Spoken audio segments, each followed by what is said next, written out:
Hello. ગઈકાલે 12 જાન્યુઆરી હતી,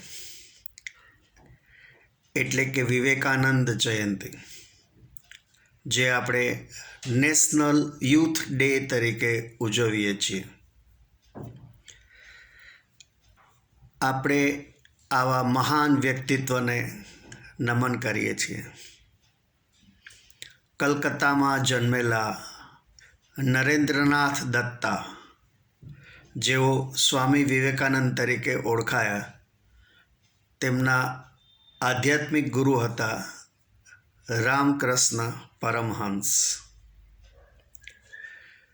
આજથી 132 વર્ષ પહેલાં પશ્ચિમના લોકોને હિન્દુ ધર્મની આધ્યાત્મિકતા અને ફિલોસોફીનો ખૂબ જ અસરકારક પરિચય જગતના ધર્મોની સંસદને અમેરિકાના શિકાગોમાં વિસ્તૃત રીતે સમજાવી ખૂબ જ પ્રભાવિત કરીને સ્વામી વિવેકાનંદે હિન્દુ ધર્મનો ડંકો વગાડી દીધો.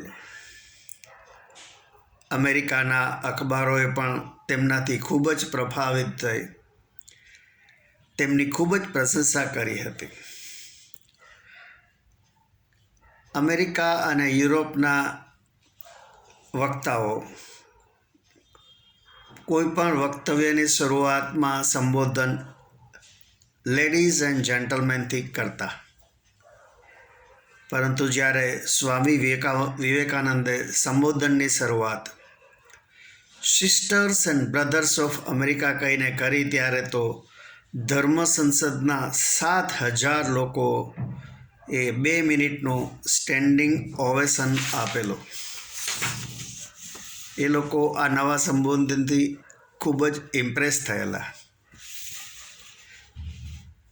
સ્વામી વિવેકાનંદે પોતાના ઊંડા જ્ઞાન અને પાવરફુલ વક્તૃત્વ કલાથી પાશ્ચાત્ય સંસ્કૃતિમાં જીવતા લોકોને હિન્દુ ધર્મનો ખૂબ જ સરસ પરિચય આપી પ્રભાવિત કર્યા હતા. ત્યારબાદ તેમણે વિદેશોમાં સેંકડો પ્રવચનો આપેલ. તેમણે વેદાંત સોસાયટી ઓફ ન્યૂયોર્કની સ્થાપના કરેલ. તેમના સેંકડો કોટ માહેરનું એક ફેમસ સ્લોગન છે, arise, awake and never stop till the goal is achieved. એટલે કે ઉઠો, જાગો અને ધ્યેય હાંસલ ન થાય ત્યાં સુધી અવિરત પ્રયત્ન કરી રાખો. એક વખત તેઓ નદી કિનારે ટહેલતા હતા. ત્યાં તેમણે સામેથી એક વાંદરાનું ટોળું તેમની તરફ આવતું જોયું. તેમણે સ્વ બચાવમાં દોડવાનું શરૂ કર્યું. તે જોઈ એક ખેડૂત બોલ્યો, સાધુ મહારાજ, દોડોમાં, શાંતિથી ઊભા રહો. ખેડૂતની વાત માની તેઓ સ્થિર ઊભા રહ્યા. ત્યાં તો વાનરો કૂદતા કૂદતા તેમની આસપાસથી પસાર થઈ ગયા.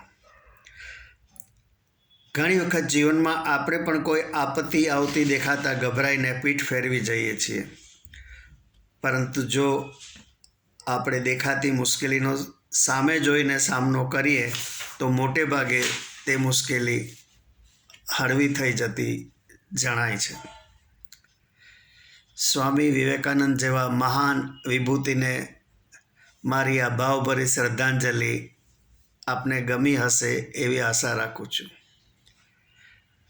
મારા વિડીયોને આપ લાઈક કરજો, આપના ગ્રુપમાં શેર કરજો અને સબસ્ક્રાઈબ કરશો તો આપનો આભારી થઈશ. આવજો.